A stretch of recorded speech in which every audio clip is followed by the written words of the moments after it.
Dorchester's hyperlocal podcast with news, content, and analysis. We are here at episode 15, the final episode of season 1 with Bill Forry. Wow, 15 already? Crazy, isn't it? You just started this thing like last week, it feels. Right over there, steps away in your office. I feel so much more professional now. You look more professional now. I know. You're like got the blazer on. I feel like We started with you in a suit, and now you're wearing a button-down denim, and I'm in a suit. Ready for the rodeo today. and you're looking like very C-suite. That's right. Well, I have a new job, so I Congratulations. have to look apart. Thank you. Yeah. We'll talk about the pod in a little bit, but let's start with more important news. Training camp started this week. For Mayor Boston or for the Bills. Oh, wow, Buffalo. Yeah. Why does it always come back to Buffalo? It has to. Everything does. How are they looking? I don't know. I haven't seen anything yet. It's too early. Yeah, it's too early. The Pats go up? Are they in? Man, you are... I checked out. I need you to work on this for season 2, okay? All I do is... It's going to be football season for season 2. Do you know that the Patriots almost had their first stadium in Dorchester? No. Where Pope John Paul II Park is now? No way. Yeah, that was going to be what eventually was Foxborough Schaefer Stadium. What year is this? It would have been in like the late 1960s. Okay. And they had a big fight over, like, obviously people were like, I don't think that's a good idea. Sounds familiar, yeah. And it didn't happen. Yeah. But if they had built it there, then I know everything there is to know about the New England Patriots if they had stuck it out there. And we'd probably be having a different discussion about the mayor's race too. But yeah, that's a little bit of at the time there was a drive-in movie theater and a landfill. Okay. In what is now Pope John Paul II Park, but it could have been the Patriots beating the Bills there every other year instead. All right. Let's move on. Mm-hmm. Let's start with the mayoral candidates. Had a forum this week on housing. Did you go? Sounds like it was pretty toasty. Chris Lovett went, and he's still recovering, I think, from heat exhaustion because the Reggie Lewis Center, something went wrong with the air conditioning that morning. And it was just too late to pull, to change venues or whatever. There were a lot of people there. There were 850 people there. Oh, my gosh. And God love them, they were probably, collectively lost that much weight because it was a lot. Apparently, it was actually last week. I think it was last Wednesday. Okay. And it was one of those really hot days, like very humid, 95-degry heat wave days. And it was a difficult event, but was the conversation spicy as well? It got spicy at times. Yeah, I read Chris Lovett's story this week. Really kind of outlines the policy difference between Wu and Kraft on housing. Mm-hmm. So folks in Dorchester will know MAHA, the Mass Affordable Housing Alliance, based on Dorchester Ave. They have a regional focus and citywide focus, but they're a Dorchester organization at their roots, and they've helped thousands of people over the last few decades buy their first home and find the loan products. They have a program called the Soft Second Loan Project that's helped a lot by, sort of harnessing banks and getting them to commit to lend to people. Friend of the pod, Seth Daniel, talked about how he bought his first home through. And they have a great home buyer, education program. So, they're a progressive group for sure. Mm-hmm. They've been on the vanguard of helping people stay in the city and find affordable homes. But they're also they've been very supportive of Mayor Wu and her policies. They, in fact, want her to do more in that league. And I think it's fair to say Josh Kraft is more in the moderate lane for them. So this was probably a Wu crowd to begin with. Like they, maybe not everybody, but. And there was a standout outside of pro-Kraft sign holders and stuff. But inside the room, it was definitely folks who would be tending to be more supportive of the mayor's policies, particularly on inclusionary zoning, IDP, which is the way that a lot of affordable housing is now funded in the city. When developers come up with a project, they're required to have a certain amount of affordable housing built into those projects, or they have to contribute to a fund. And Mayor Wu's policy has extended that formula to 20% affordability now under her watch. It was about 13% under Mayor Walsh. So Josh Kraft's fundamental position is he wants to go back to the Marty Walsh era policies around housing and wants to increase the number of approved units. They both want to do that, actually. Okay. Michelle Wu's, the big difference is Michelle Wu her IDP formula is at 20%, which just means from the developer point of view, they got to put more money in for affordable housing, either put it on the project itself, add more units, or, commit to building them somewhere else in the city. So they did have some testy moments to exchange, I think, in a friendly way. Neither of them have been really, nasty to one another face to face ever that I've seen. Just on the airwaves. Just on the airwaves, and that can happen. Yeah. In this instance, it was, a friendly exchange. And it boiled down to, Michelle Wu definitely had the crowd behind her at this forum. Not a big surprise. I think Josh Kraft knew going in. Yeah. He's a tough sell to that audience, principally because he wants a lower threshold for affordable housing mandated. So, you can get the gist of it in Chris's piece a little bit more. But, it was an interesting week. I have to say, this news cycle has not been a good one for Josh Kraft. Yeah, he might have also been prepared going in knowing he was behind in the polls. Yeah, it's interesting. I'm not sure he knew for sure. And maybe, most campaigns, especially well-funded ones like Michelle Wu and Josh Kraft, will have their own internal polling, which will give them an indication what's going on. But the public polling that came out on Monday by Suffolk University and the Boston Globe showed a much bigger margin than I think a lot of us thought. 60-30, 60 for Wu, 30 for Kraft. I think the other two candidates split like 4% at the bottom, and then only 7% undecided. At this stage of the race, that's a pretty low number for undecideds. So the race has settled a lot more, I think, than people thought, and it's way more in favor of Michelle Wu than I think even those of us who were reading it as she's the likely winner. How reliable are those polls usually? I think they're pretty reliable. Are they? I have to say, like the pollsters involved in this and the earlier polls that were done this year on the mayoral cycle, both well regarded. They've done a lot of tracking polls over many, many years. Dave Paleologis is the pollster for Suffolk, and he's a well regarded and very established pollster here, especially in terms of polling into city neighborhoods. Oh. This is not their first time doing it. The poll they did, it was a sample size of 500, which is a very good size. Mm-hmm. It's a margin of error of, I think, 4.2%. So, to have those kind of measurements and standards, and for her to finish with a 60% margin at the moment, 30% margin, but 60-30 is a pretty bleak poll for Josh Kraft. The other thing that was surprising to me was his unfavorables were higher than hers, and by a significant amount. She had she was in the mid-20s and unfavorable, and he was in the mid-40s. Oh, wow. Which is really surprising given that he is a newcomer to electoral politics. He really personally isn't, that well known yet.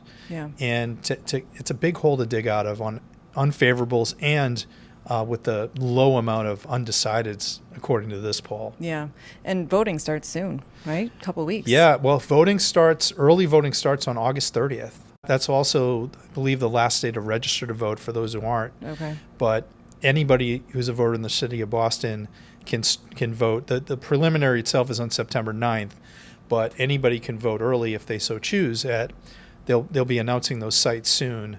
You can definitely, or in the ballot boxes, right, that are out. Yeah, if you do the mail-in vote, you've asked for that, you do that. But you can also just go to any polling site that they have open those days. They'll be announced probably in the next week or two. You can go to City Hall and vote as well. Okay. And that'll be, August 30th. So yeah, we're really just under a month or just over a month away from this right now. Yeah. He's got another hill to climb that I think he's maybe made himself, which is he's not releasing his tax returns. Yeah, as of today, which is we're July 23rd, he hasn't released his tax returns. His campaign announced earlier this week that he has in fact filed for an extension, which would put that into October for this year's taxes, but he hasn't released his taxes from last year either, which is a little bit of a problem and a mystery as to why he hasn't. Unusual? I'd say so. I think it's, Mayor Wu obviously has released hers. It's pretty standard in mayoral elections to give voters an understanding of the obligations, the potential exposures that mayors have. His family's financing, and and someone who's trying to not align himself with Trump.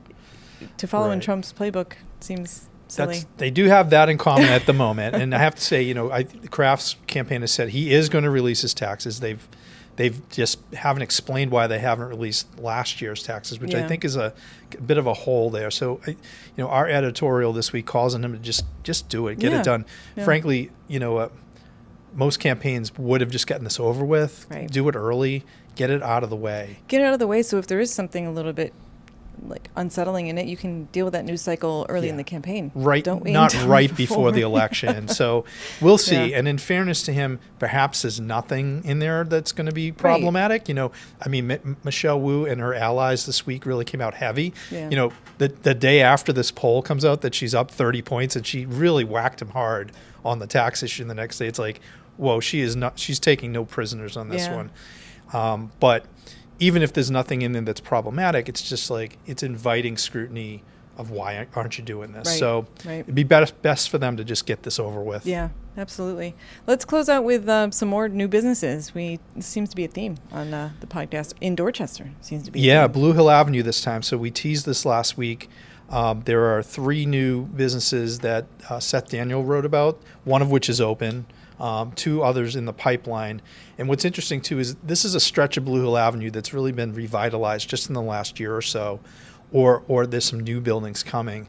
One of the woman on the cover of the Reporter this week is Dion Richards, who's the owner of Bondage Clothing, which is a boutique, which actually looks amazing. I haven't been in there yet, but... Vintage clothes? She's got a mix of vintage and new styles that she's done herself and designed, and she's actually done some, some custom like denim, a lot of denim going on with her and camo. Yeah. So really, too cool for me. I think I don't know. I wouldn't say that at all. No? I think you could fit right in. In fact, when I saw these photos, I'm like, yeah, Erin's going to love this place. I should go check it out. You should check it out. And she's a Dorchester native. She grew up in the neighborhood.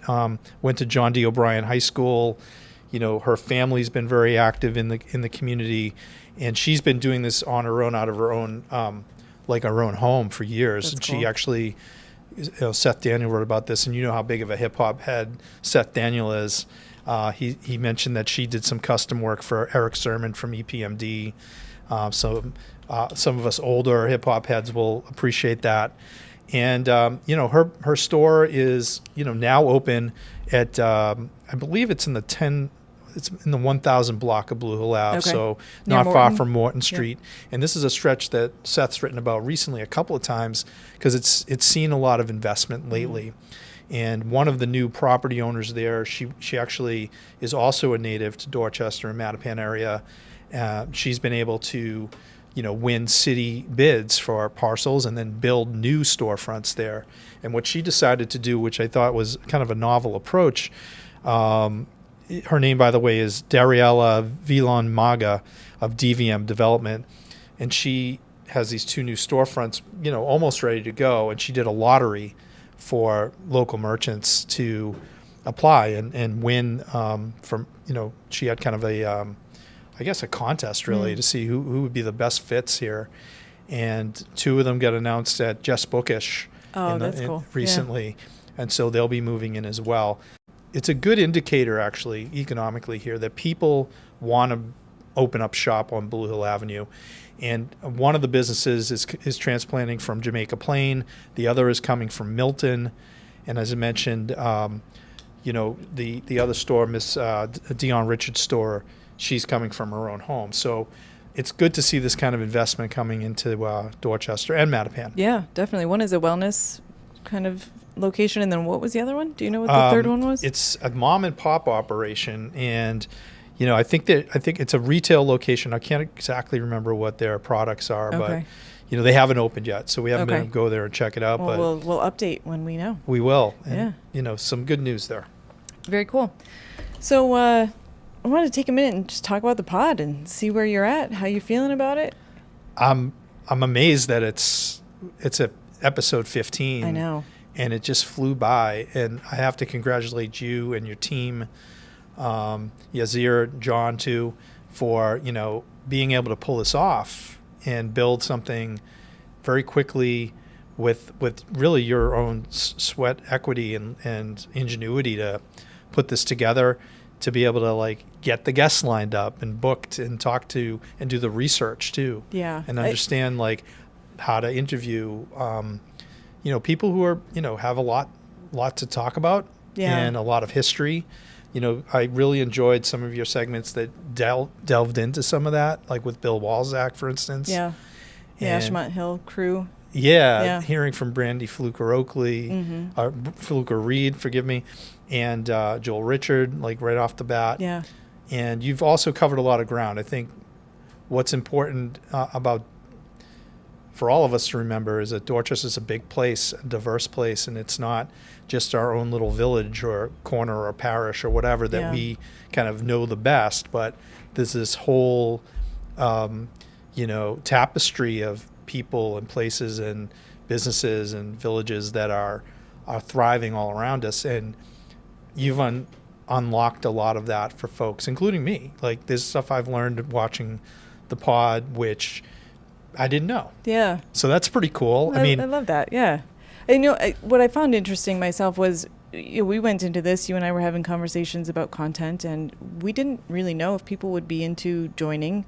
There's been no shortage of interest. People are really excited to come on and talk about their topic, and we've got people already lined up for season 2. People are knocking on your door, right? They want to be on this pod because it is novel, for one thing. Like, they're, not to say it's the only game in town or anything, but it's very unique in your hyper local focus on Dorchester, and people are, as you know, passionate about the place. Yeah. They really care about its future and what's going on currently, and they're curious about the past and how we got here, and we're all always learning about kind of our rich history shared, and even the stuff that we haven't quite dived into yet. So I think you've tapped into something that is very exciting. It was needed, and how are you enjoying it? Yeah, it's been great. It's more work than I think we expected it to be when we went into it, but and we've learned a lot about technology that I did not know. I was getting a crash course on editing when I started this, but been really excited by the response. I've been very grateful to you and to Bobby Boyd, obviously, at the record company, for supporting this, giving us the space and the intellect and the knowledge to support this endeavor. And really excited for the people who've listened. And, I see people on the street in the neighborhood, and they say, "Oh, I've got somebody who I think would be great on the pod." And that's really, it's encouraging, to have that support. What about the music that's been on the pod? I think that's one of the cool elements that you've introduced is every single episode you've had a tiny dot. I'm glad you brought that up. I should have mentioned this. I wasn't sure. I knew a lot of folks from Dorchfest, but would they be willing to do this? We're not paying them to come on. And to a person, they have all been enthusiastic. I've had one person tell me no. It's been unbelievable. Right. They come in with enthusiasm and joy, and they play, and it's just been great. It's been really fun. And it's like there's no shortage of talent, right? And people are constantly moving into the neighborhood and wanting to claim us, and we want to claim them. Absolutely. Especially if they can play music. And, maybe what I'd love to see come out of this is this, and like you mentioned Bobby Boyd earlier and the record company, how the record co has been so critical in building an ecosystem. An ecosystem, and like Dorchfest too. But there's something happening here with this alignment, and I think the pods had a lot to do with it. Yeah. Of getting people to, let's see what else is out there. And I hope it'll lead to venues. I hope it'll lead to, and I've already heard some chatter about this offline from folks already talking about how can we get another music venue up and running. We know that there are a couple that are routinely having live shows, and in the summertime there's some outdoor festivals, and the Jazz Fest that just happened. But to have a regular sort of club scene in Dorchester would be amazing. So let's talk about that more in season 2. But great job getting the tiny dots, going so regularly. And salute to the musicians for making the time. Yeah. We've got some great programming for next season. I'm already lining up some content about the harbors and labor unions.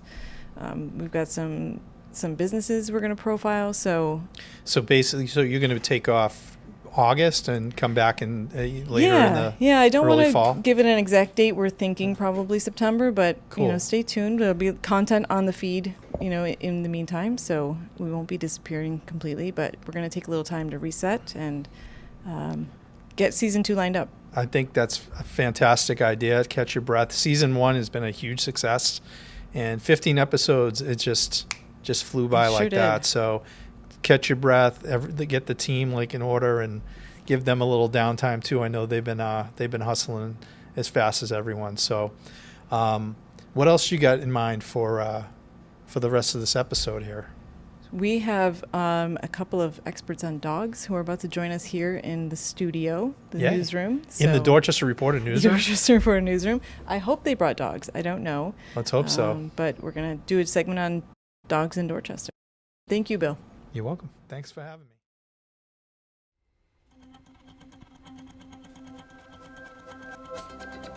DotLife is sponsored in part by the Dorchester Reporter, Dorchester's own community newspaper and online home for all things Dorchester at dotnews.com. The Reporter, owned and operated by the Forry family, has been laser focused on Dorchester and the surrounding neighborhoods of Boston since 1983. That longevity and experience shows in its award-winning coverage every week. The Reporter is our go-to source for authentic stories about the people, places, and events that matter most to our daily lives. We are proud to partner with The Reporter and Dot News. And you can support the important journalism provided by The Reporter. Just go to dotnews.com to subscribe today. It's the best deal in town and helps keep our local community journalism alive and well.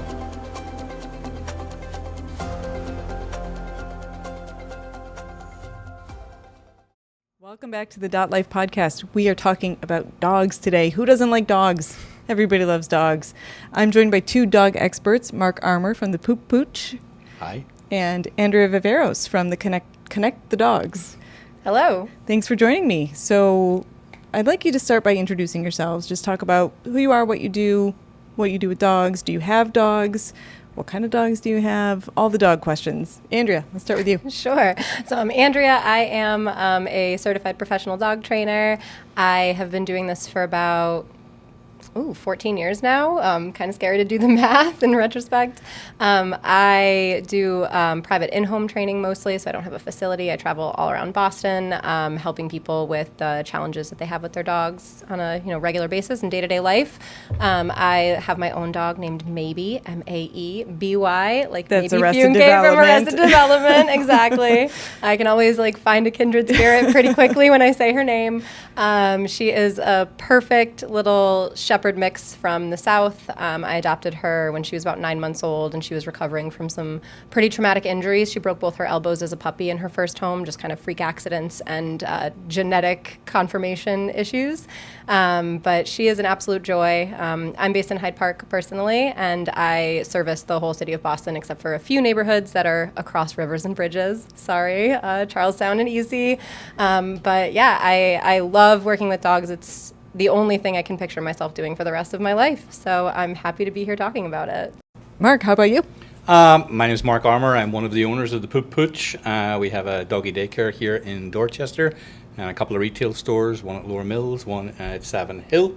I started dog walking, like you, 20 years ago, and just sort of built the business up over time. So me and my husband currently now run that business, and we have huge daycare and a lot of staff. And who's your favorite daycare resident? That would be Humphrey. Yes. Listeners, Mark has watched my dog many times, and the controlled chaos that Humphrey brings is a joy, We love I'm sure. No worse than any other dog. He's a good guy. Dogs, I have 3 dogs currently, down to 3. So I take all the little broken ones that nobody else wants, and my dog that I have, my favorite dog at this present moment in time, I can say that about my dogs, one of them's favorite. His name is Alex, and he's deaf and blind, and he runs the whole house. So I also have a cat. Yeah, no more birds. There you go. You can say that about dogs, but not kids. No, people say that, you Yeah. can't have a favorite kid. But Yeah. I can have a favorite dog. Because, again, I get all the broken dogs. So it's like some of them are More broken than others. Right. So we're going to talk about dogs broadly, not just Dorchester dogs today, but you both are exposed to dogs that may have some problematic things with them. Andrea, I want to talk about your approach to dog training because you use, I think it's called fear-free training. Yeah, sure. So there are a lot of names for a lot of different types of training. There's no regulating body. There's no like authority that determines what you call what kind of dog training. So I call myself a welfare-based trainer. So I focus my work in a way that meets the needs of my learner, both human and animal, always uses positive reinforcement-based techniques when training new skills. So I don't use any intentional force or fear or unpleasant, painful, uncomfortable things to change behavior in dogs. Such as what? So such as you'll see like prong collars a lot, the metal links that go around a dog's neck. A choke chain is another common one, or a slip lead is something that continues to tighten on a dog's neck when pressure is put on it. Or the seemingly ubiquitous, very popular electronic collars, e-collars that we see a lot for off-leash skills. All of those are tools that function by changing behavior using an uncomfortable stimulus. And so that is something that I don't use in my work. It can be a really controversial topic. You know, telling people how to train their dogs is like telling people how to raise their kids. Nobody wants unsolicited advice. And so I work really hard to only work with people who are coming to me knowing what kind of training I do and are up for that. So I'm not necessarily going out there in the world trying to change minds because I think people need to be open to, you know, learning something new and wanting to do something new before they're ever going to do it. So I focus on the welfare of my learners across the board, meeting underlying needs, teaching them the skills that they need to be successful in their environments, changing environments to change behavior because nobody behaves in a vacuum. All of our behavior, you know, humans, animals, it's heavily influenced by the conditions that we're existing in. So I really take a holistic approach to behavior change instead of focusing on just stopping problem behavior. A lot of my emphasis is on building the skills that we need to be successful with our dogs.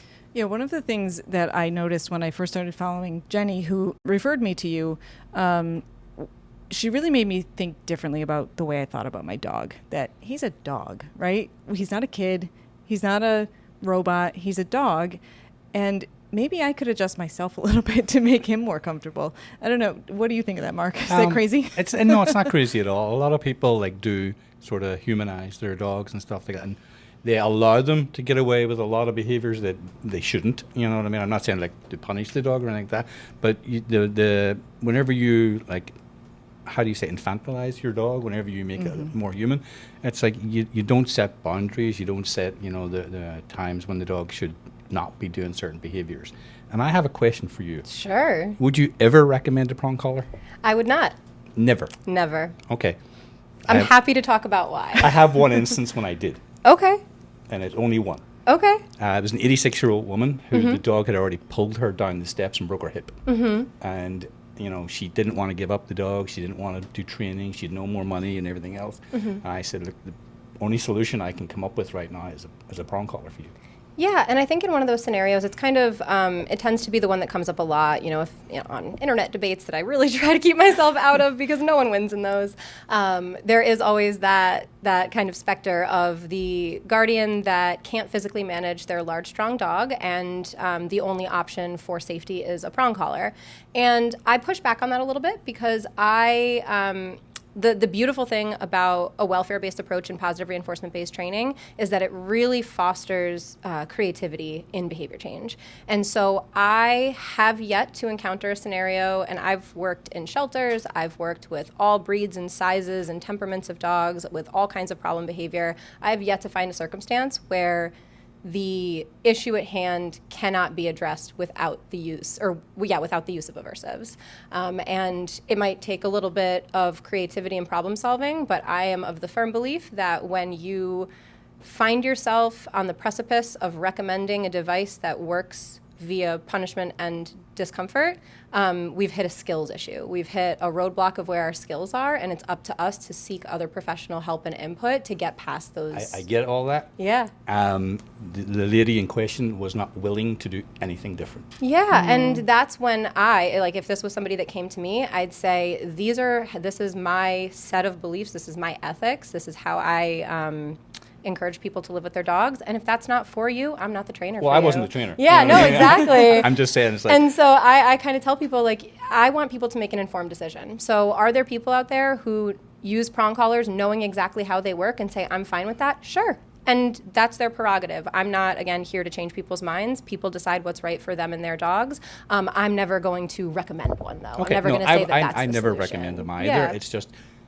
I couldn't come up with another solution at that point. And it can feel really hard I when was like, we're what do I faced with do? a scenario Yeah. that we want to help, we want to fix, and we don't have an easy answer, and we also maybe don't have the buy-in from a client. You know, if somebody doesn't want to put in the work that it takes to train without those tools, then And I was just in fear for her safety again. So it was Yeah, like, well, right. I was like, what do I do? Right, You know? right.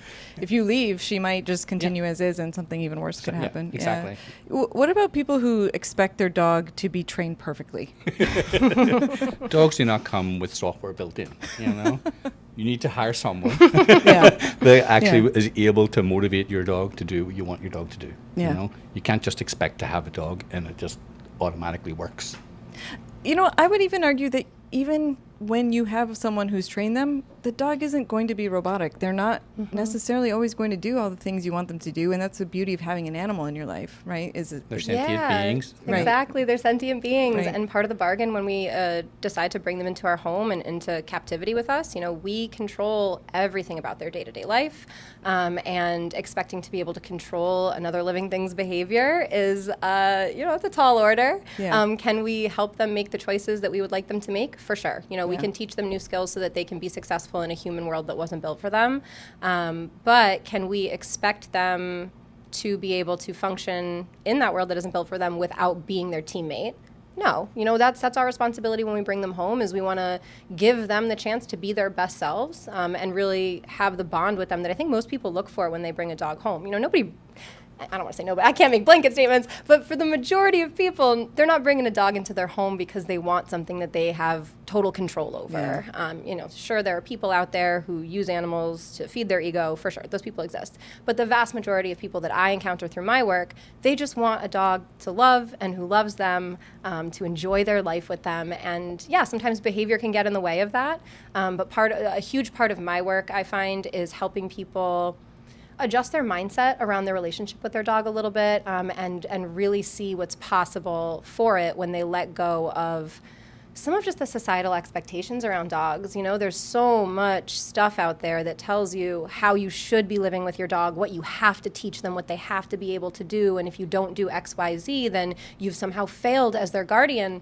And I think that just puts so much pressure on people to do things that they might not feel comfortable with, or they might not feel is important for their relationship with their dog. You know, crate training is a big one, very controversial. I've talked to countless clients that will come to me and say, you know, I'm so sorry, I'm really embarrassed to admit this, but my dog isn't crate trained. And I'm like, that's no problem. That's fine, That's yeah. totally Yeah. fine. If a crate doesn't work for you and your dog, you don't have to use one. But they go on the internet and everybody is saying, you know, this problem's fixed by crate training. You're having this problem because you didn't crate your dog. Like, it's just one of those things where I really want people to take a bird's eye view of the relationship that they picture wanting to have with their dog and find a professional that can help them get there in a way that feels good for them. And it's like whenever we're saying about crate training, a lot of people come to our daycare, and then whenever they have a look, they're like, where's the crates? So I wanted to talk I'm to you like, about that, because you don't have a have very crates. different approach to daycare. It's just open, right? It's open, So yeah. tell us if they were to come into your room, which, by the way, I brought Humphrey during COVID, so I've never actually been inside, believe it Okay, or not. good. So tell me. Because it gets the dogs all riled up. Yeah, exactly. So tell me, what's going on behind that door?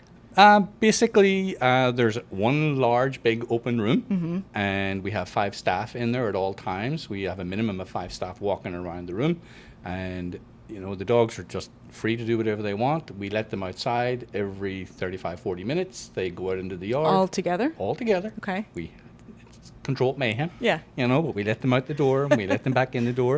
And again, the reason we don't have so many problems is because we do an intake. Yeah. And the dogs must get along. Do you remember when Humphrey failed his intake? Yes.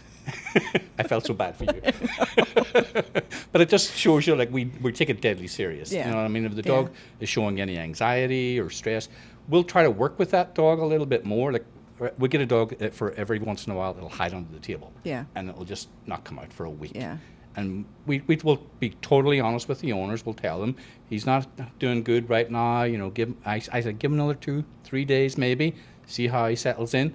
And if it's not for the dog, then it's not for the dog. Yeah. One of my own dogs will not go to daycare. Really? Yeah, she's terrified of the outside.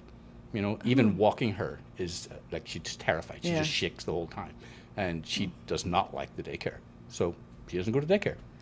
So you do this behavioral testing to make sure that they're not going to be in a dangerous environment, Exactly. right? But then what is it like? And do they ever get into scrums? Oh, there are fights, Yeah. but all of my staff are trained on how to break up a fight properly. Yeah. And we can usually spot the fight happening before it even gets Yeah. to that point.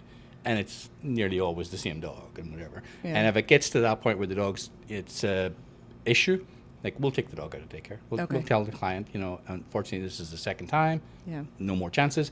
We usually have a one-strike policy. If a dog bites, Okay. done. Yeah. The dog's never back there again. Yeah. So we have 30 or 40 other dogs to take care of, Yeah. not just yours. Right. You How know? many so you have up to how many at 35, 40 dogs. Okay. Yeah.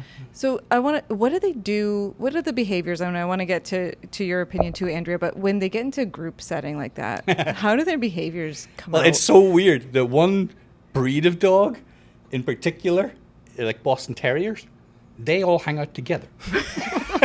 Really? It's a little gang.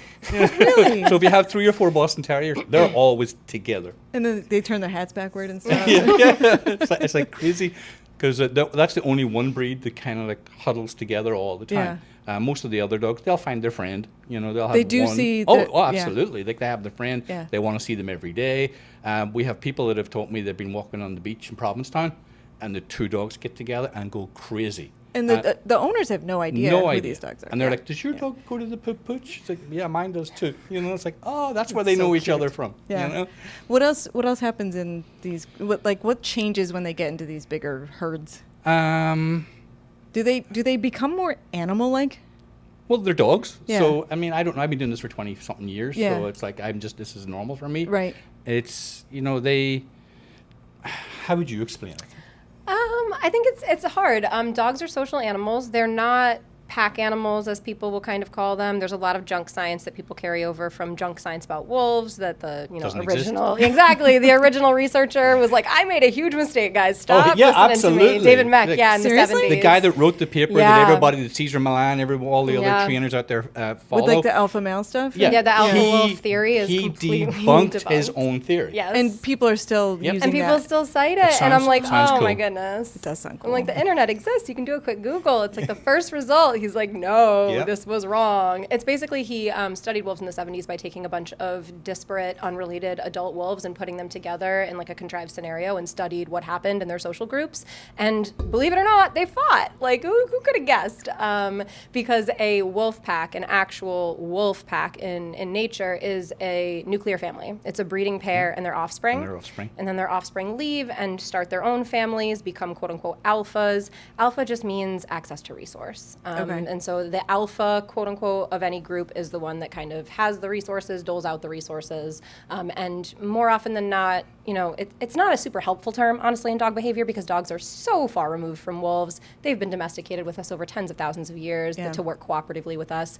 They do not see us as an alpha. They don't see us as any kind They of don't see us as animals. Exactly. They don't see us as dogs. Right. They just see us as people who control their comings and goings and their food intake and treat output. machines. They treat probably machines, see us yeah. as quite and boring, family. to be honest with you. I mean, why they- is she still on the computer? Why does she walk so slow? Why has she watched 4 episodes of The Real Housewives of Orange Oh County my in God, a row? stop hitting next. Exactly.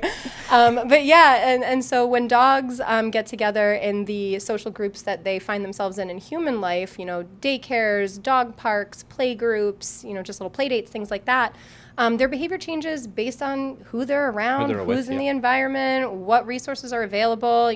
Anybody who's done daycare stuff knows that watch that water bowl. Sometimes dogs have feelings about sharing resources. Yeah. Exactly.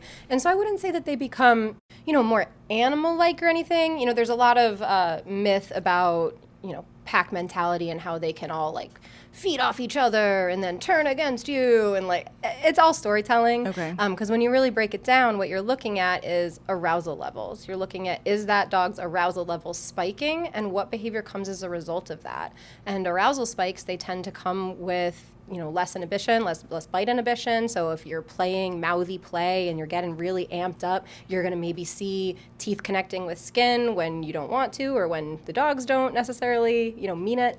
You're going to see play that goes too far oftentimes when there's lots of dogs, all the energy gets up. It's like sending a bunch of toddlers out to recess with sugar high, go have at it and see what happens. So what do you do when you see that? Well, we intervene right away. Yeah. We'll see the hackles you going see the up, arousal, or even the curly lip. And those early body language cues are everything. And we train all our staff constantly. I'll be like, that dog over there. And they'll be like, what? He doesn't like that one, and so we just kind of keep them separate. The one thing that we have found is that we have clients that live in the same buildings, the same condo complexes. And whenever we send pictures of our dogs, and they'll be like, is that Maisie? And we're like, yeah. It goes, my dog hates her. You can't have that dog. They can't be together. And they're like, they've been together for 6 months. Oh, interesting. It's like they're aggressive at the complex, not at the daycare. Why? Because of a leash thing? Is that protectiveness? I mean, there's you never quite know exactly what is causing a behavior. There's so many different things happening in an environment that can influence behavior, but it's such a good example of how behavior is context specific. Yeah. And so you have a dog that acts one way in one set of conditions and acts a completely different way in a completely different set of conditions. We might never know why. All we can do is look at what we're seeing and look at what are the differences between those. So like you said, maybe because it's on leash, maybe some frustration to not being able to access their dog that they play off leash with at daycare all the time. They're like, that's my friend. Why can't I go over there? And we might see that come out in some barking, some lunging, some barriers displays. have a tendency. You could put a dog on one side of the fence to the other side of the fence, and they'd be crazy at each other. And then you take the fence away, they're fine. And they're fine. What are some other things you've seen either humans or dogs do that are nuts? Nuts. On my way give me here, the stories. On my way here, I saw someone walking his dog off leash down Morrissey Boulevard in rush hour traffic, and I was like, that's not a choice I would make. To each his own, but yeah, not a choice I would make. No. I see people with off leash dogs in some really wild locations in the city where it feels like a bit of a flex. It's kind of their ego. On Newbury Street and Mass Ave, just this guy, walks out of his condo with his off-leash dog. I'm like, the Mass Pike's right there. So that's the biggest one. For such a densely populated, busy environment, the amount of off-leash dogs I see is wild. The one nuts thing that happened to one of my clients was her dog came in one day and he had no hair. He was a little Yorkshire Terrier, and he was completely bald. And I was like, what happened to your dog? And she goes well, he got fleas, so I dipped him in Listerine. Oh no. And I was like, that sounds like something you see on TikTok. Yeah. They're like, swipe away. Why would you do that? My neighbor told me to. I'm like, why wouldn't you just get some flea collar? Why would you do that? I want to do a little bit of a rapid round. All right, so I'm going to just shout out things. You go as quickly or as slowly as you want. What is your go-to toy? Kong. Ooh, a holy roller. It is a rubber webbed ball that's super versatile. You can tug with it, you can fetch with it, you can put things inside of it for your dog to pull out. It's they come in a bunch of different sizes, so you can put them together. I love the holy roller. JW Pet Holy Roller, sponsor us. Do you guys sell them? I don't actually know. I'll have to go in and check. If you don't, you should. What about fine. treat? Go ahead. Ooh, for training, I love Pupford training treats. They're the perfect texture, the perfect size. They're relatively affordable for the amount you get in a bag. For a nice high value treat, freeze-dried tilapia chunks have been really coming in clutch for me lately. But you can't go wrong with like some string cheese or a good old hot dog. So those are also big ones in my Hot roster. dog is, yeah. Have you tried Two Dogs Treats? No. Oh, Two Dogs Treats are fantastic. Okay. Yeah. All So right. we sell them. Okay. And Himalayan. Yeah. Himalayan yak chews, yeah, those are great. Those are awesome. How often do you bathe your dogs? I know your answer. Never. I know. I've bathed my dog once in 4 years, and it was a backyard bath with like a bucket of water. If the dog rolls in something that you don't want it to roll in, you're obviously going to wash your dog. But other than that, never. I wash my dog every time he comes home from the poop Pooch. Well, he may stink at that point. He stinks a little bit. He's got a little bit of wetness on him Yeah. already that I don't want to know what it is. So I It's probably a lot of slobber. straight into the bathtub. Yeah. What about dog food? I want recommended dog food and then not recommended dog food. Ooh, this is a tough one. So I got my start working at the Pet Cabaret in Rosendale, another local pet store Love the that Pet Cabaret. unfortunately no longer exists. Yeah. Huge bummer. But I learned so much about nutrition there. I will say feeding is personal. I will never begrudge anybody what they feed their dog. You know, fed is best, as they say. I personally love Honest Kitchen for my dog. It's a dehydrated kind of like powder. It's a complete diet that you add water to, and it's got nice fresh vegetables and human-grade ingredients. But for kibble, I've had really good luck with From. But again, this is not a professional endorsement. This is Yeah. what I've just had good success with my own pets From and is a lot a of phenomenal customers. dog food. Really? Yes. Okay. They've been in operation for like 80 or Long 90 time, years, yeah. and they only have ever had one recall on their dog products, which is highly unusual for dog food companies. And that was because they put a little bit too much vitamin D in one of their wet foods, Okay. so they pulled everything. They're very conscientious. Wow. And they've never had a recall when they're kibble and whatever, and their kibble is very affordable, Mm-hmm. and we sell it. Okay. And Lots of different flavors, lots of different You proteins. can change the but it's one myth that people don't understand is you should change your dog's food every time you buy a new bag. The type or the flavor? The flavor. Yeah, Like, agreed. You stick with the the brand, Yeah. and then you just change flavor to flavor to flavor. You go from turkey to pork. Because to why whatever. would they want to eat the same thing all the time? Yeah, but if you listen to people in the professional world, On Reddit? they'll They'll tell say you your dog's stomach will get upset if Yeah, you switch switch it. it. And I'm like, well, Oh, that poor dog. You know what my dogs eat? What? Whatever's about to expire. They I get do a a lot massive of variety. I do a lot of human food sharing with my dog. I think that that's a big misconception is that dogs should only eat dog food. And I'm like, who made up dog food? Like kibble didn't exist until like less than 100 years ago. Right. So if your dog wants what you have on your plate and it makes you happy to share it, like Yeah, give them give it to some. Especially fresh vegetables and fruits and all kinds of things can be really great to add onto a kibble diet as well to keep them interested in it and just to give them a bit of variety. Like who wants to eat So the you're same thing every for day? like wet yeah. food companion with Oh, dry food? Yeah. absolutely, absolutely. I'm always like whatever works for your dog. Yeah. Because all dogs are different. I had one dog that had pancreatitis 3 times, Oh. and he just couldn't have any kind of like chicken products or whatever else. And we had to go on a full fish diet with him, and he lived for like 14 years. Wow. But you know, when he was younger, he had multiple bouts of pancreatitis, and we figured out it was from meat, from like chicken and stuff like that. So he had to be a chicken-free diet. Humphrey would revolt if I gave him vegetables. I know my dog is not a vegetable fan. She's very skeptical that it's edible. Yeah, definitely. Much like my husband, but that's a conversation for another episode. Like father, like daughter. I want to talk a little bit about Dorchester specifically. That's a good Dorchester reaction. I have never lived anywhere with a dog that seems so dog unfriendly.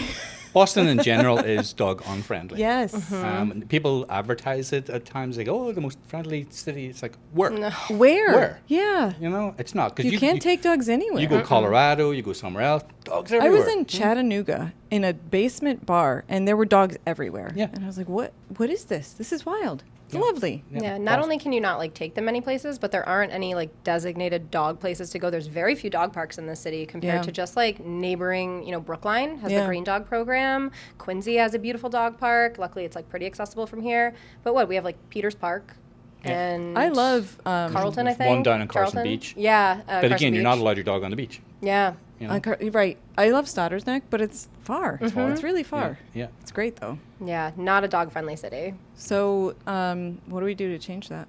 Well, we have a few dog parks open. I used to have my own dog park. That's how I started. I had my own private dog You park. have a sordid history. I won't tell you the law-breaking side of it. Yeah, there are a few dog parks popping up now, but again, the city council has never been dog friendly. Yeah. You know, even Matt Malloy, you know, the Dorchester Brewery. Yeah.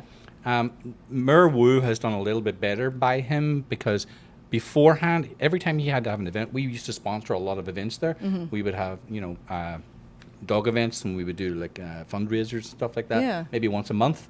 And the front patio was technically dog friendly, Okay. but he had to apply for a permit for every single event whenever he wanted it. So he had to spend a whole day down at City Hall, putting in the permits, getting everything out, just to have this one event.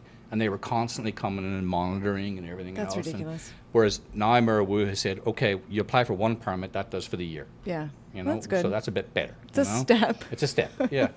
And people want to have their businesses to be dog friendly, but Yeah. they're not allowed. I also think there are a lot of citizens who don't want that, which I don't understand. I could honestly argue both sides of it. Like I could Yeah. argue with myself both Yeah. sides of it because I completely understand the view of people who are like, I'm going to eat food. I don't necessarily want a dog, dog yeah. Yeah. at my dinner table, Yeah. especially in small restaurants where it's close quarters. And you know, not everyone who brings their dog somewhere Controls it. has the best control Yeah, over what's that's going true. on there. But I do think it's really important to give people options, you know, Yeah. have more dog friendly places so that the people who don't want to be around dogs can go to the non-dog friendly Right. places. Yeah. And I would say if you're outside, if you have a patio, you know, you should Yeah. be able to bring your dog. Right. Yeah, for sure. Right. Yeah. What about walks? Where do you What? take your dog on walks? Around the block. Yeah. Yeah. There's no like Where else do you trails go, or anything. you know? Yeah. I mean, if you want to, you have to go to Quincy or somewhere like Yeah. that, you know. So it's like here, I just walk the dog around the street. Dorchester Park has a nice little trail. Yeah, one of my favorite places to take dogs for walks is actually cemeteries where there isn't clear signage that dogs are not allowed. It is quiet, it is serene, there are nobody there to bother you. Yeah. And you stay away from the mourners, you stay on the trails, you don't let your dog kind of walk Yep. all over the graves. And you're very careful about where they. Yes, so you pick up Pee their on you you. pick up their Always pick up waste. your poop. You Yeah, always yeah. you know clean up after them, and you respect the property. But I'm lucky enough to live less than a mile away. Always prepared to take them with you. But I'm lucky enough to live about a mile away from a cemetery in Rosendale that is dog friendly, and it's one of my favorite places to walk because I can put on a nice 50 foot leash on my dog, and she can go and explore and stretch her legs, move at a pace that's comfortable for her, sniff all of the sniffs, and we don't have to encounter anybody else. Yeah. Cedar Grove is still dog friendly. I know there's yeah. a lot of controversy, but God bless them. They're still keeping Hopefully it it stays. dog friendly. Yeah. Humphrey loves it there. It's his favorite walk. We do a loop through the cemetery and then back up through the park, and it tuckers him out. Yep. It's great. It's what he needs. It's what he needs. Pee and poop signs. No peeing and pooping signs. What are your thoughts? I don't care for them. If you have a beautiful, well-landscaped garden that you like, it's the pride of your life. I understand that you don't want dogs peeing and pooping on it. However, if you live in a neighborhood where it is house, driveway, or just house, no driveways, barely any yards, like where do you expect people to go? Yeah. Give us a break. We're all trying to live in community together I and have share been this space. And if you yelled feel at that strongly, put up a fence. So many times. I have felt unsafe, and it's the only time in Boston I've ever felt unsafe is when I was picking up my dog's poop. Yep. And you're picking it up. Yeah. And they're- Oh yeah. I'm people are standing there with the yelling at bag. you. Yeah. Yeah. It's really crazy. I've had people come into my daycare and drop dog poop bags. what? Yeah.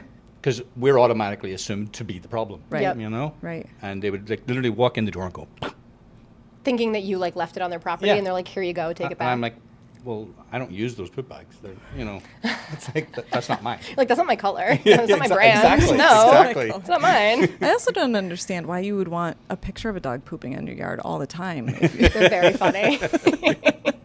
I do appreciate the people that make like the little homemade like sculptural ones, and I'm like, oh, you spent time on this, okay? You feel real strong about Yeah, it. yeah. Well, we had to talk about poop because this is a dog. Always. Yes, pick up your poop, everybody. Pick up your please. poop. It's bad for the Definitely pick up your environment. poop. Who wants to walk around in Right. a poop-covered world? That's disgusting. I do get angry when I encounter dog poop in the wild. Me It's too. ridiculous. And I Really do bad. pick it up. You know, Do and you? yes, and I tell all my staff as well, if you encounter it, pick it up because you're getting blamed for it anyway. Oh, that stinks. you know? Literally. Yeah. So it's like, just pick it up. Yeah. Yeah. Ugh. I adopted the mindset at my neighborhood park. I can either look at it every day and be mad, or I can just pick it up this one time and not stand look in at it. Yeah, or walk through it. My dog Yeah. is non-discriminant about staying on the path at our local park, not at the cemetery. She stays on the path there. Yes. But at our park, she goes everywhere, and one day I'm going to follow her right into a pile, Yeah. and I'd rather not. Yeah. All right. Well, we're going to end with a less poop conversation. Where is your favorite place to eat in Dorchester? Sorry for that segue. I did not. A real natural one. Now that we all have our appetites up. Okay. For me, do you live anywhere near around here? I don't live around here, but I live pretty close to Lower Mills, and I'm a big fan of Yellow Door Taqueria. They have the best street corn nachos, so delicious. I'm sure you know, right across the street. Yeah, love Yellow Door. Okay, my two favorite places. Okay. Blend and Banshee. Oh, nice. Okay. I probably go to the Banshee at least once a week for fish and chips. Oh, man, I would kill for some fish and chips right now. Oh, the best. Awesome. Thank you so much for joining. It was great to meet you both and talk to you. Well, Mark, I've known you for a long time. Nice to meet you, Andrea. Yeah, and thank really you so much appreciate for this having us. conversation. It's a fun way to end the season. Totally. Okay. Appreciate it. Thank you so much. DotLife is supported by The Record Company, Boston's leading provider of accessible music creation spaces. The Record Company is addressing the critical shortage of affordable creative space in our city, serving over 4,000 monthly users across 131 communities.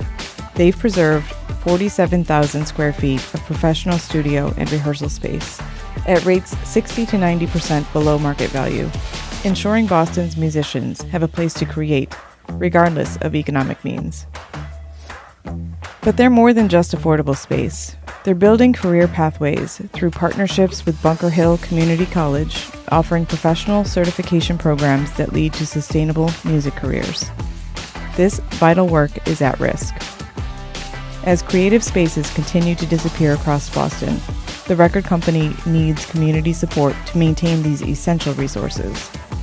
Their Amplify Boston campaign directly funds space preservation and career development programs. Visit therecordcompany.org today. That's therecordco.org to donate, become a monthly supporter, or learn about partnership opportunities. Every contribution helps keep Boston's music ecosystem thriving. The Record Company, creating accessible pathways to music creation since 2010.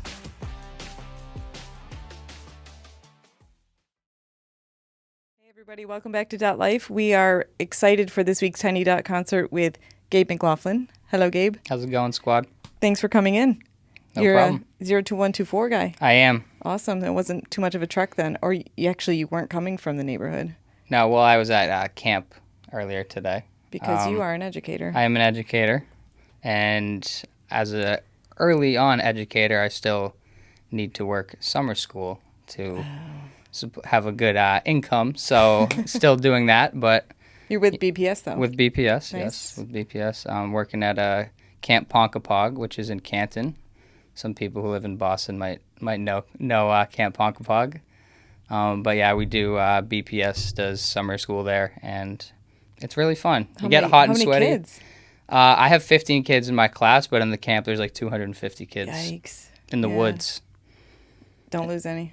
No, I mean that's the plan. We would have to call a code alpha if we did. So Yeah, it's a hot day for being out in the woods all day. it is. Yeah, there's Pretty just fishy in here too. Yeah, I would actually argue. Yeah, it's actually I'd rather be outside, but that's okay. You are a DJ. I am. I don't know anything about DJing, Mm. but I do know that I like your music because you've been at Dorchfest every year for 4 years. Yes, I so, have. Love that. Tell me about how'd you get into DJing? Well, that's a great question. I've always loved music. I grew up when I was younger. My dad used to play like records in the house. He liked jazz. My mom and dad always used to go to a bunch of live music when they were growing up. They both grew up. They didn't grow up in Boston, but they moved here when they were young Okay. and like college age, and they were like big in the scene, going out to like the Rat, which is like a famous club for people who grew up in Boston, which was around Kenmore. And they would go out to live shows. My mom still goes out to so many live shows. She's like super into music. So I just grew up loving music. I really developed a love for like hip hop, like 90s hip hop. I was one of Nice. those kids, like going out after school with my friends, listening to hip hop, like Rakim, Nas, like Mobb Deep, all that old hip hop stuff. And I think as I've grown up and been around more people and had more experiences, I've developed new appreciations for all kinds of music. Yeah. So I think being in Boston was a big key to that. Because when I went to school when I was younger, I went to a bilingual school, which was actually right up the street from the school I teach at now, which is called the Hernandez. Okay. And it was made up of mostly Dominican kids. We're talking JP. And yeah, Eggleston Square. It's like Roxbury JP line. Okay. And so I loved reggaeton. I grew up on Latino music, bachata. Then I went to BLS, and then I met a bunch of other different kind of cultures and kids, learned more about different kinds of music, Afrobeat. So I'm just like, I love all kinds of music. Honestly. Do you play instruments too, or are you? So no. Okay. So actually, well, I didn't even answer your question at first, but I didn't actually start DJing until around like 2019. So I was just like big into music, but I never played music. I had friends who played music, but I was, it was more just like listening to music. And then finished college, came back to Boston, and my cousin was DJing at the time, and he kind of like got me into it, and I was like, wow, this is actually really fun. And I initially did it because it was fun for me. Like it was something I could be in my house doing when I wasn't out and like enjoying myself and learning new things. And so it became like a passion. Nice. And making money off it was never my goal. It's like starting to happen a little bit now, but it was very enjoyable for me to do that, and it still is, honestly. Yeah. So I think that natural progression has now happened, but yeah. I can imagine after spending an entire day teaching young kids, and special ed teacher, getting home and just playing some music. Yeah, it can be nice. It can be nice. And sometimes I don't even have the energy to, I'll just putting on music and lying down on the couch and just falling asleep is nice too. Thank But God for teachers, man. You guys are the best. thank you. So you are playing Dorchfest, obviously. Where else? Playing Dorchfest right now. Most of my gigs, I'm working for a wedding company. Okay. I can give them a little plug, but I'm basically doing weddings every weekend throughout I the bet summer. this is wedding season. This wedding season, especially in the fall, is also wedding season. So basically starting 2 months ago until October, like almost every week, Yeah. going somewhere around Massachusetts to do a wedding. What's the most annoying thing that happens at receptions? At reception, I mean, alcohol happens. Yeah, that's a big thing. I mean, I think just knowing the situation you're in and just taking everything in and understanding, like, you be professional. Yeah. And everyone's at a very, like, high emotional moment at that time. So, just, like, keeping your cool. Someone might come up to you, like, can you play this song? It's not the right vibe. You're like, I'll put it in the queue. Just if you're going to come back later, we'll see. I may or may not have been that wedding guest. Yeah, I a think few we all times. might have been at some point, to be honest. But yeah. Yeah.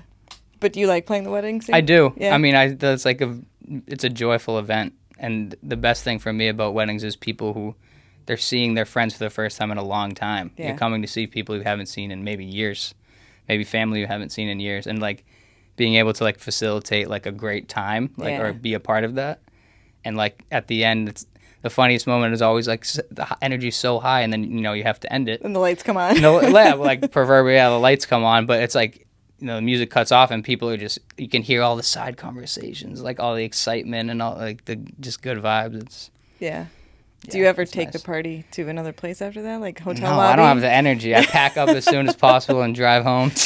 I don't blame you. Yeah, we got to look out for the venue staff too because they have to go home. So we got to. That's true. Yeah. Yeah. Shout out to them. Yeah, absolutely. Honestly. Yeah.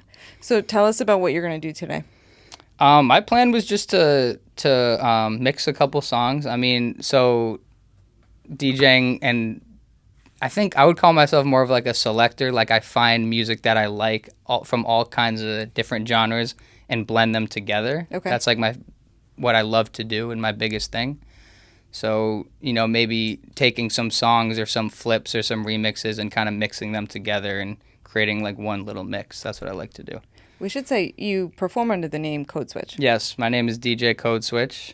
When I'm at weddings, I'm just DJ Gabe. But Okay. yeah. But, Where did Codeswitch come from? I think, well, it was initially, and I was trying to think of my DJ name. I was going through some stuff, and then I thought, oh, Codeswitch, that's interesting. Because I always thought of that as a positive thing.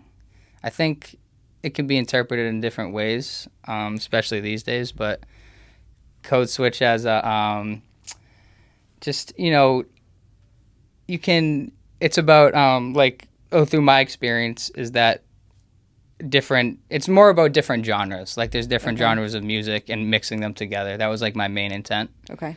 And yeah, I've kept the name. I like the name. I like my logo too. So yeah. Nice. Yeah. All right. Well, let's get you going. All right, cool. Thank you.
Que solamente yo te diría, no se te ocurra.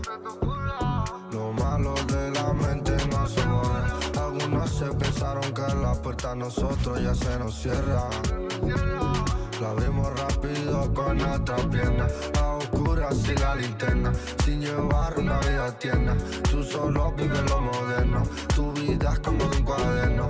Nosotros los garabatos, pasar el rato, hacer los tratos. Yo no suelo decir niñato, porque el niñato que es en un rato. Y tú siempre supersticiando, hablando raro de los novatos. Uno siempre ha sido bueno, igual ajeno, reparto plato.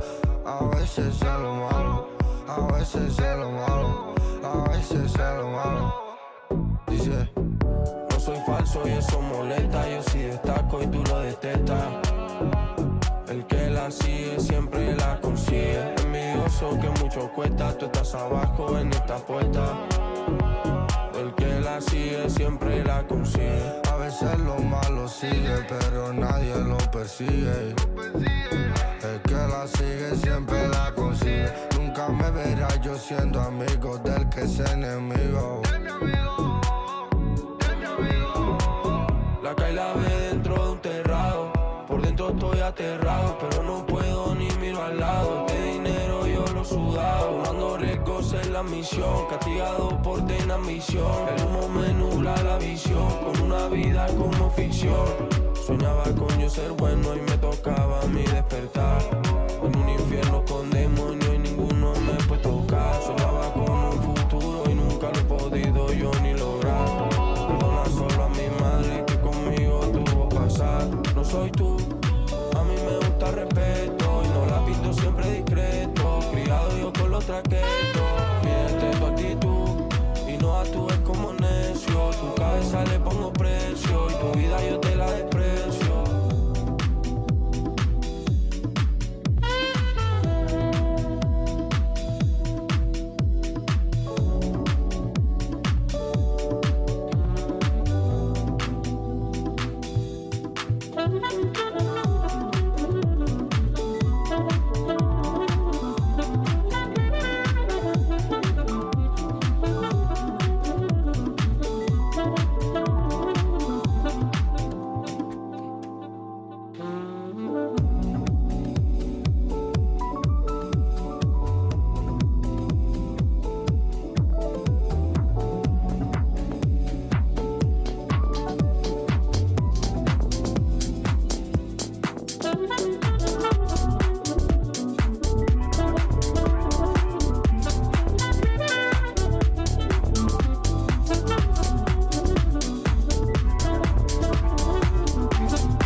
Abierto.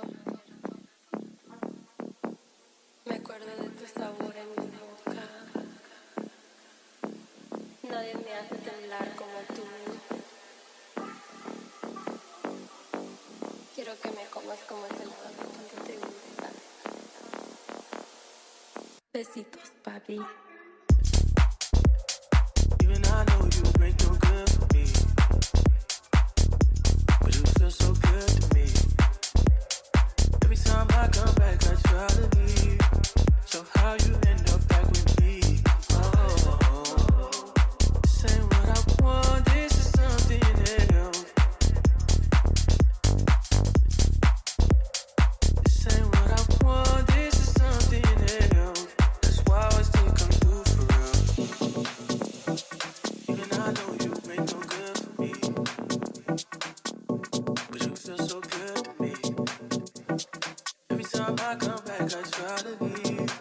So how you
like a light, like a light, yeah, like a light, like a light, like a light, like a light, like a light, like a light. Yo, I'll tell you what I want, what I really, really want. So tell me what you want, what you really, really want. I'll tell you what I want, what I really, really want. So tell me what you want, what you really, really want. I wanna, I wanna, I wanna, I wanna, I wanna, I wanna, I wanna, I wanna, I wanna, I wanna, I wanna, I wanna, Seen it with my eyes. Dope still alive. Real mob ties. Real frog eyes. Real whole pies. All time highs. Do it for the culture. They gon' play like vultures. Way back when I was trapping, not Toyotas. I'ma hit the gas. Truck can't pull me over. Space cool. Quavo, Yoda, going drinking sodas. I get high on my own, sir. Heard you gon' clone, sir. Stop all that blessing, young nigga don't wanna go there. Never been a gopher, but I always been a soldier. Young niggas in the cut, posted like a vulture. Age in the crowd, it's a mosh pit. Yeah, I shot it bad, but she broke and she don't own shit. Mama asked me, son, when the trapping gon' quit. I been riding around through the city in my new bitch. Young nigga poppin' with a pocket full of cottage. Whoa, chemo, sniping, chopper, aiming at your noggin. Had to cut the out it, then the top I had to chop it. Niggas pocket watching, so I gotta keep the rocket. Mama told me not to sell word. 17.5, same color t-shirt. White. Mama told me not to sell word. Mama 17.5, same color t-shirt. Yeah.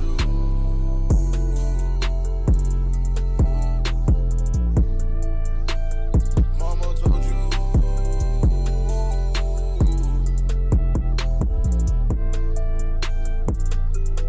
Mama told you.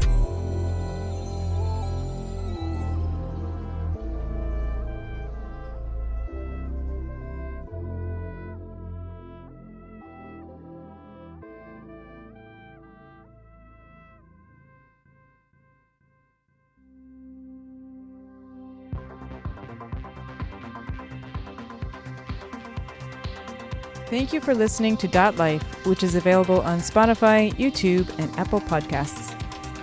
DotLife is produced and edited by me, Erin Caldwell. Technical support is provided by Yasser Mahmoud and John Forry. Additional support is provided by the Dorchester Reporter and the Record Company. Thanks to Andrea Viveiros, Mark Armour, Bill Forry, and Gabe McLaughlin, aka Codeswitch, for joining this week's show. We would love it if you could share, subscribe, rate, and review the pod wherever you listen. Thank you for listening and supporting us throughout Season 1. We'll be back with Season 2 soon. Meanwhile, keep your eye on DotLife Pod on Instagram for updates. If you're interested in supporting the podcast, visit DotLifePod.com for more information.